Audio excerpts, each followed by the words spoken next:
திருவயிற்றின் கனியாகிய இயேசுவும் ஆசி பெற்றவரே. இறைவனின் தாயே, பாவிகளாய் இருக்கிற எங்களுக்காக இப்பொழுதும் எங்கள் இறப்பின் வேளையிலும் வேண்டிக் கொள்ளும். ஆமென். அருள்மிகு பெற்ற மரியே வாழ்க, ஆண்டவர் உம்முடனே, பெண்களுக்குள் ஆசி பெற்றவர் நீரே. உம்முடைய திருவயிற்றின் கனியாகிய இயேசுவும் ஆசி பெற்றவரே.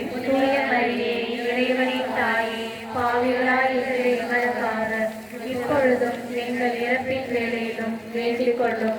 ஆமென். அருள்மிகு பெற்ற மரியே வாழ்க, ஆண்டவர் உம்முடனே, பெண்களுக்குள் ஆசி பெற்றவர் நீரே. உம்முடைய திருவயிற்றின் கனியாகிய இயேசுவும் ஆசி பெற்றவரே.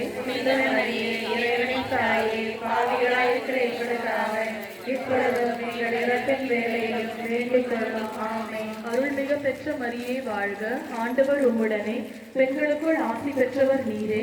உம்முடைய திருவயிற்றின் கனியாகிய இயேசுவும் ஆசி பெற்றவரே. இறைவனின் தாயே, பாவிகளாய் இருக்கிற எங்களுக்காக இப்பொழுதும் எங்கள் இறப்பின் வேளையிலும் வேண்டிக் கொள்ளும். ஆமென். அருள்மிகு பெற்ற மரியே வாழ்க, ஆண்டவர் உம்முடனே, பெண்களுக்குள் ஆசி பெற்றவர் நீரே. உம்முடைய திருவயிற்றின் கனியாகிய இயேசுவும் ஆசி பெற்றவரே. இறைவனின் தாயே, பாவிகளாய் இருக்கிற எங்களுக்காக இப்பொழுதும் எங்கள் இறப்பின் வேளையிலும் வேண்டிக் கொள்ளும். ஆமென். தந்தைக்கும் மகனுக்கும் தூய ஆவியாருக்கும் ஆட்சி உண்டாகுக. இருந்தது போல இப்போதும் எப்போதும் என்றென்றும் இருப்பதாக. ஆமென். ஓ இயேசுவே, எங்கள் பாவங்களை மன்னியும், நரக நிலையிலிருந்து எங்களை மீட்டருளும், எல்லாரையும் விண்ணக பாதையில் நடத்தியருளும். உமது இரக்கம் யாருக்கு அதிகம் தேவையோ